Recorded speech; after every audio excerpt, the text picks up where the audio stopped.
C mister Yadukrishna, B practical. എനിക്കിനി ഈ ബന്ധം മുന്നോട്ടുകൊണ്ട് യാതൊരു താല്പര്യവുമില്ല. എനിക്ക് നല്ലൊരു ആലോചന വന്നിട്ടുണ്ട്. He's from well settled family and also A famous business entrepreneur. So ബാക്കി പറയുന്നതിന് മുന്നേ അവൻ തൻ്റെ ചങ്കും കൊടലും കരളുമൊക്കെ അക്ഷയ്ക്കൊപ്പം തിരിഞ്ഞു നടന്നു. സാലഡ് ചെയ്തു, അവളൊന്നും എനിക്ക് വിധിച്ചിട്ടില്ല. അല്ലെങ്കിൽ എനിക്ക് പണ്ടേ അവൾ ഇഷ്ടമല്ല. അവളുടെ കോപ്പിലൊരു ആറ്റിറ്റ്യൂഡ്. ഇടം കണ്ടിട്ട് പിന്നിലേക്ക് തിരിഞ്ഞു നോക്കിക്കൊണ്ട് പുച്ഛിച്ചുകൊണ്ട് ആ മുഖം തിരിച്ചു. ചവിട്ടി തുള്ളിക്കൊണ്ടു പോകുന്ന ശ്രേയെ കണ്ടതും അവൻ്റെ ചുണ്ടിലൊരു പുച്ഛസിരി വിരിഞ്ഞു. ഹോ, അങ്ങനെ ആ ദുരന്തം ഒഴിവായി. എങ്ങനെ അതിനൊന്ന് തേക്കുന്ന കരുതിയതാ. അവളായിട്ട് ഒഴിഞ്ഞുപോയി. ഇനി എനിക്കൊന്ന് സുഖിക്കണം. സിംഗിൾ പേഴ്സൺക്ക് പാട്ട് മൂളിക്കൊണ്ട് ഏതോ അക്ഷയുടെ തോളിൽ കയറ്റി നടന്നു. ഇനി നമുക്ക് അടിച്ച് പൊളിക്കണം മച്ചാ. ഇനി ഓൺലി വായി നോട്ടം. ഒറ്റ ഒന്നിനെ ആത്മാർത്ഥമായിട്ട് സ്നേഹിക്കരുത്. അതിന് അക്ഷയെ നോക്കിയെന്ന് അമർത്തി മൂളിക്കൊണ്ട് അവൻ ബീച്ചിലെ ഒഴിഞ്ഞൊരു ഇരിപ്പിടത്തിലിരുന്നു. കൂടെ തന്നെ അതിലെ പോയൊരു കുട്ടിയിൽ നിന്ന് കപ്പലണ്ടിയും വാങ്ങി രണ്ടുപേരും കുറിച്ചുകൊണ്ടിരുന്നു.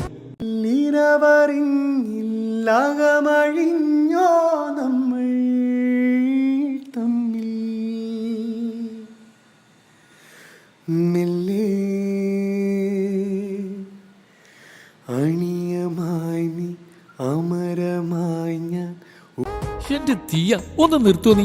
ഈ പാട്ട് കേട്ട് കേട്ട് മടുത്തു. പാവം ആ ചേട്ടന് മൂക്കടിക്കുന്നുണ്ടാവും. 3 കൊല്ലായി. ഇനി ആ ഭ്രാന്തനക്ക് ഒഴിവാക്കാനായില്ലേ? പൊടി. കാവ്യയുടെ തലക്കൊരു കൊട്ടുകൊടുത്ത് ദിയ കുളിക്കാൻ കയറി. രണ്ടുപേരും ഇപ്പോൾ PG കംപ്ലീറ്റ് ചെയ്ത് ജോലിക്ക് പോകാൻ മടിയായതുകൊണ്ടും ഇരുന്ന് തിന്നാൻ വകുപ്പുള്ളതുകൊണ്ടും വീട്ടിൽ മൂക്കുമുട്ടെ തിന്നുറങ്ങി ഊരിച്ചിട്ടും സമയം പോക്കുന്നു. ദിയയുടെ പേരൻസൊക്കെ ലണ്ടനിലാണ്. അവൾ ഡിഗ്രി നാട്ടിൽ കംപ്ലീറ്റ് ചെയ്ത് PGക്ക് പേരൻസിൻ്റെ അടുത്തേക്ക് ചെന്നു. പിന്നെ അവൾക്ക് നാട്ടിൽ നിൽക്കാൻ താല്പര്യമില്ലാത്തതുകൊണ്ടും അവളുടെ മാളുവിന് വിട്ടു നിൽക്കാൻ താല്പര്യമില്ലാത്തതുകൊണ്ടും തറവാട്ടിലാണ് ആൾ താമസിക്കുന്നത്. ദിയയുടെ മാമന്റെ മോളാണ് കാവ്യ, മാളു. രണ്ടുപേരും ഏത് സമയം കച്ചറയാണെങ്കിലും ഒരാളില്ലാതെ മറ്റൊരാൾക്ക് പറ്റില്ല. എടി മാക്രി, എങ്ങനെയാണ് ഈ ഡ്രസ്സ്? ഓ, പാടത്ത് വെക്കുന്ന കോലം പോലെ ഉണ്ട്. ആ സൂയൊക്കെ കഷണ്ടിക്ക് മരുന്നില്ല മോളെ. ആരാ പറഞ്ഞേ? എത്ര മരുന്നുണ്ട് കഷണ്ടിക്ക്? നീ വരുന്നില്ലേ, വാ, ഞാൻ പോകുന്നു. 1-2 പറഞ്ഞു രണ്ടും കൂടെ ഷോപ്പിങ്ങിന് പുറപ്പെട്ടു. അടുത്ത ആഴ്ച കാവ്യയുടെ ബർത്ത്ഡേ ആണ്. സോ ചിന്ന ഷോപ്പിംഗ്. എടി പൊട്ടാസെ, നമുക്ക് രണ്ടുപേർക്ക് സെയിം ഡ്രസ്സ് എടുക്കാം. ഏത് കളറാ വേണ്ടേ?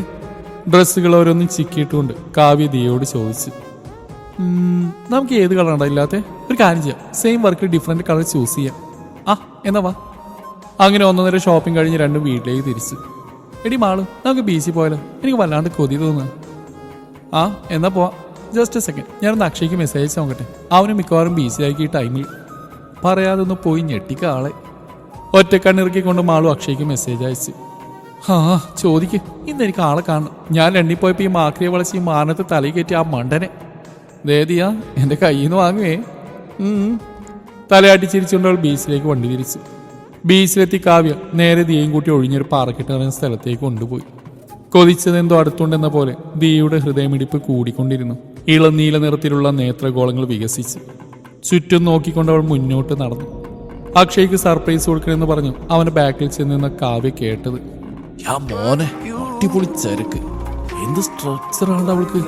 ഈ വിളക്ക് ഭാര്യയെ കിട്ടണം. യോഗലമണിയെ. കയ്യും മലത്തിക്കൊണ്ട് അവൻ യദുവിനോട് പറഞ്ഞു. ബാക്കിലാരോ നിൽക്കുന്ന പോലെ തോന്നി തിരിഞ്ഞതും കണ്ണുരുട്ടി അവരെ നോക്കിയിരിക്കുന്ന കാവ്യ കണ്ടതും, ജാങ്കോ, നീ അറിഞ്ഞോ, ഞാൻ പെട്ടു എന്ന് മനസ്സിലോർത്ത് തിരിഞ്ഞു നോക്കാതെ ഒറ്റ ഓട്ടമായിരുന്നു. പുറകെ തന്നെ തെറിയ അഭിഷേകം നടത്തി കാവ്യ. അവരുടെ ഓട്ടം കണ്ട് പരിസരം മറന്ന് ദിയയും യദുവും പൊട്ടിച്ചിരിച്ചു. എന്തോ വെളി വന്ന പോലെ രണ്ടുപേരും പരസ്പരം നോക്കിയതും അവന്റെ ഇളനീല മിഴികളും അവന്റെ ചെമ്പൻ മിഴികളും പരസ്പരം കോർത്തു. ഹൃദയത്തിൽ നിന്നും തന്റെ പ്രാണനാഥന്റെ സ്വരം അവളിൽ ഒഴുകിക്കൊണ്ടിരുന്നു. ദിയല്ലേ? ഏറെ നേരം അവനെ തന്നെ കണ്ണിമോട്ടാ നോക്കുന്ന അവളോട് അവൻ ചോദിച്ചു.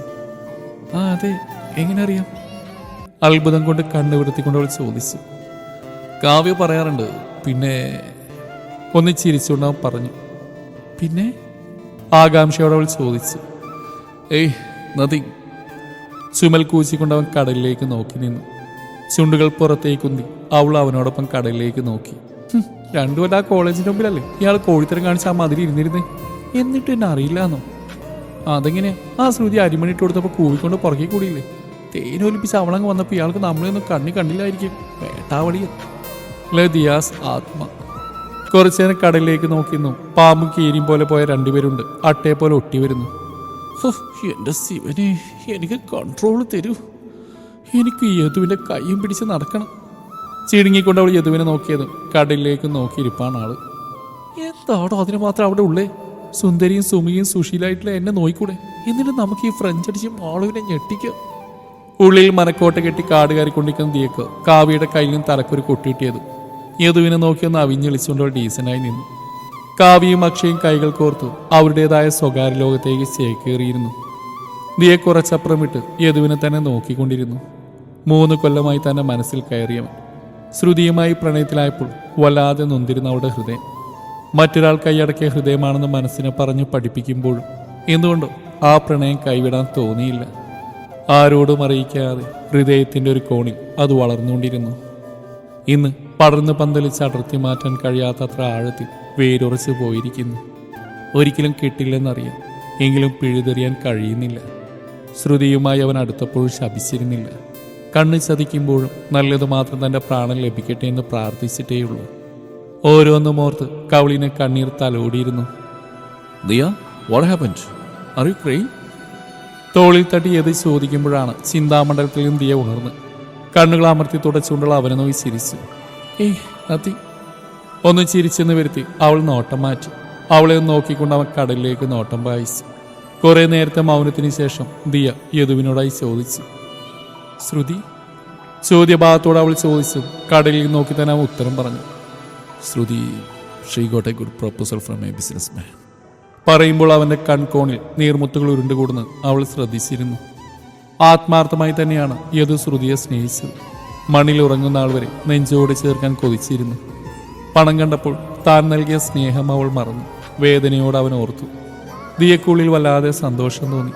എന്നാൽ അവന്റെ കണ്ണ് നിറഞ്ഞപ്പോൾ അവൾ മനസ്സിലാക്കിയിരുന്നു എത്രത്തോളം ശ്രുതി യദുവിൽ സ്ഥാനം പിടിച്ചിട്ടുണ്ടെന്ന്. ഇപ്പോഴും പാടുമോ?